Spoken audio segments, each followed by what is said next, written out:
తాకట్లో ఉన్న మీ బంగారాన్ని విడిపించి ఆ రోజు ఆన్లైన్ రేటుకి కొంటాం. Sharma gold company.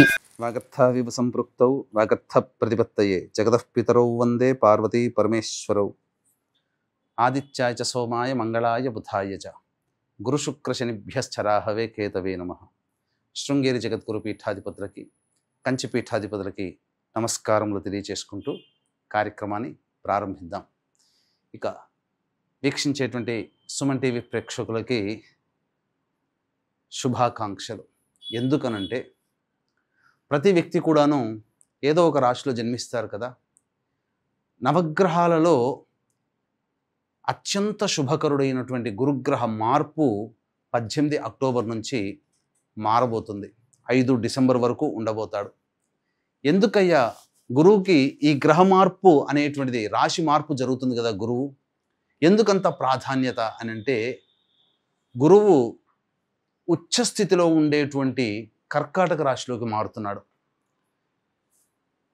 18 అక్టోబర్ వరకు గురుగ్రహము కొన్ని రాశుల వారికి మంచి, కొన్ని రాశుల వారికి చెడు ఫలితాన్ని ఇవ్వడం జరిగింది.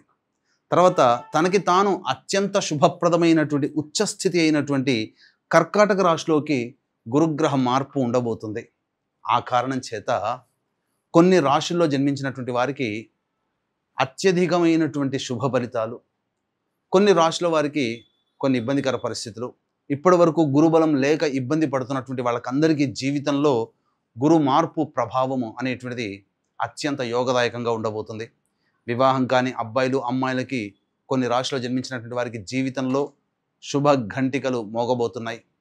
ఎన్నాళ్ళ నుంచో ఎదురు చూస్తున్నటువంటి శుభ పరిణామాలు మీ జీవితంలో రాబోతున్నాయి. కాబట్టి వీక్షించేటువంటి సుమన్ టీవీ ప్రేక్షకులందరూ కూడా ఈ గురుగ్రహ మార్పు ప్రభావం వలన 12 రాశుల్లో జన్మించినటువంటి వారికి ఏ విధంగా ఉండబోతుందో తెలుసుకునే ప్రయత్నం చేద్దాం.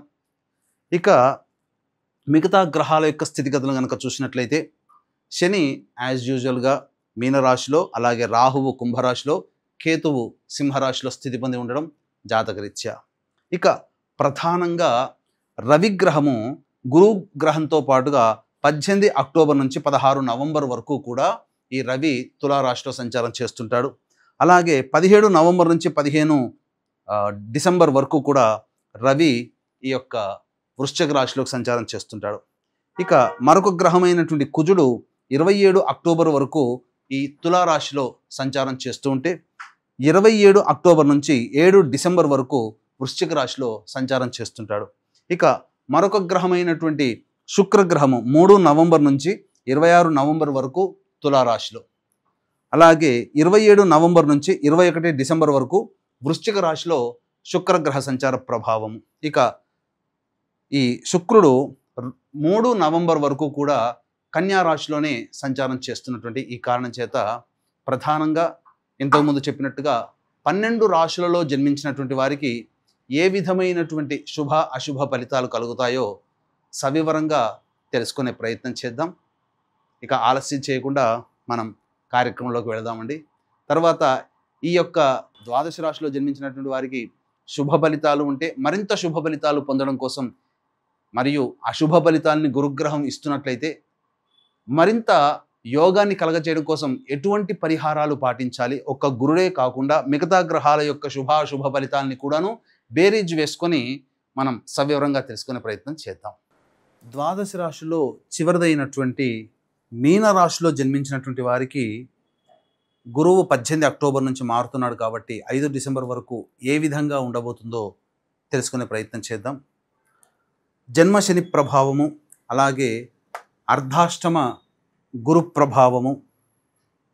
ఇప్పటి వరకు మీనరాశి వారు కొన్ని సమస్యలు ఎదుర్కొన్నారు. నీటిలో చిక్కుకున్నటువంటి నావకి ఒక చుక్కానిలా ఈ యొక్క గురుగ్రహ మార్పు అద్భుతమైనటువంటి కొంత అదృష్టాన్ని తీసుకొస్తుంది.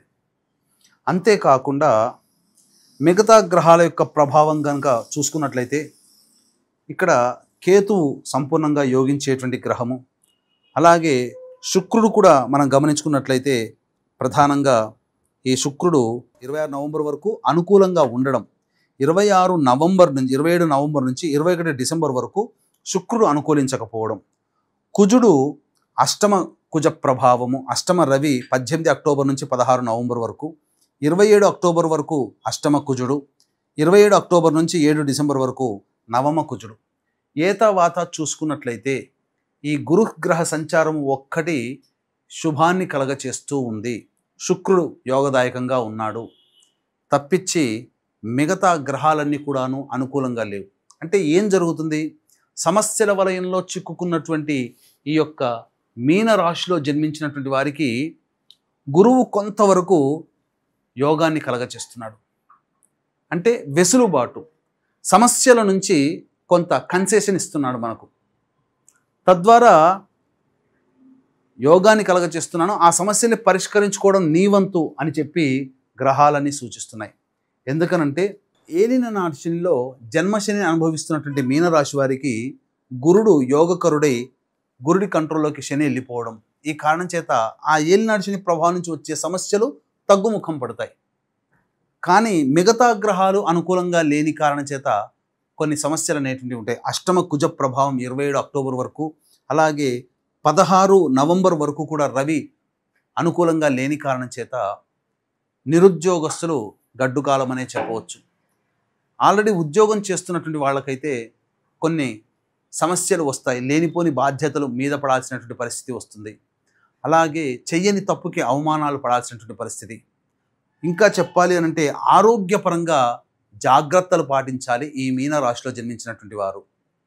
కాబట్టి ఖచ్చితంగా పాలిక్లినిక్లో టెస్టులు చేయించుకోవడం, డయాగ్నోస్ చేయించుకోవడం చాలా మేలు. ఎందుకనంటే గ్రహం అనుకూలంగా లేని కారణం చేత భవిష్యత్తులో రాబోయే అనారోగ్య సమస్యల్ని ముందుగానే ఈ మీన రాశిలో జన్మించినటువంటి వారికి టెస్టులు చేయించుకోవడం ద్వారా అనారోగ్య సమస్యలు బయటపడవచ్చు.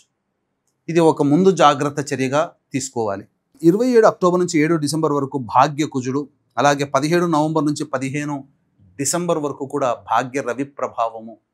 ఇది కొత్త సమస్యలు, అంటే మీకు ఆల్రెడీ వంశపారంపర్యంగా ఉన్నటువంటి సమస్యలు, అనగా ఈ కోర్టు సంబంధించినటువంటి సమస్యలు ఏవైతే ఉంటాయో అవి కొత్తగా ఏర్పడే అవకాశం ఉంటాయి. కోర్టు సమస్యలు ఆస్తి పరంగా కావచ్చు, ఇంకా ఏదైనా కానీ హక్కుల పరంగా పోరాడాల్సినటువంటి పరిస్థితి మీకు ఎదురవుతుంది.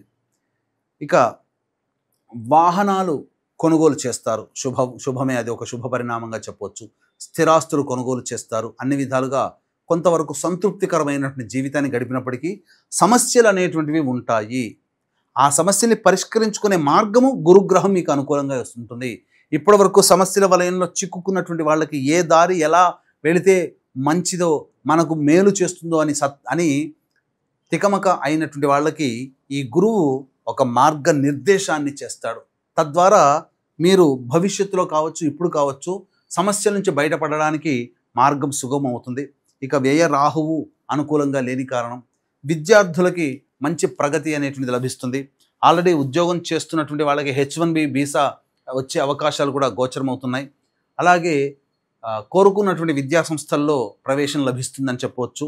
వివాహాది శుభకార్యాలు నిర్వహించుకోవడానికి సంపూర్ణంగా అనుకూలంగా ఉండేటువంటి సమయం.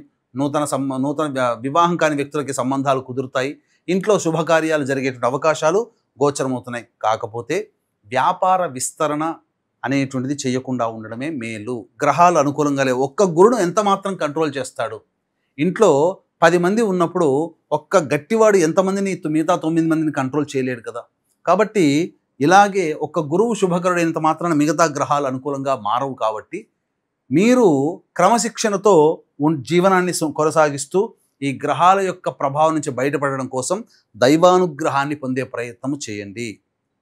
ఇట్టి దైవానుగ్రహం అందరికీ అందించాలనేటువంటి ఒక సదుద్దేశంతో మన పీఠం ఆధ్వర్యంలో 18 డిసెంబర్ నుంచి 18 అక్టోబర్ నుంచి 5 డిసెంబర్ మధ్యకాలంలో 3 యోగ కార్యక్రమాలు, శుభమైనటువంటి కార్యక్రమాలు జరిపించడం జరుగుతుంది. 5 నవంబర్ కార్తీక పౌర్ణమి కాశీక్షేత్రంలో, 20 నవంబర్ కార్తీక అమావాస్య శ్రీశైల క్షేత్రంలో, అలాగే 4 డిసెంబర్ మార్గశిర పౌర్ణమి దత్తక్షేత్రంలో సర్వదోష నివారణ పూజల హోమాలు అన్నింటినీ జరిపించడం జరుగుతుంది.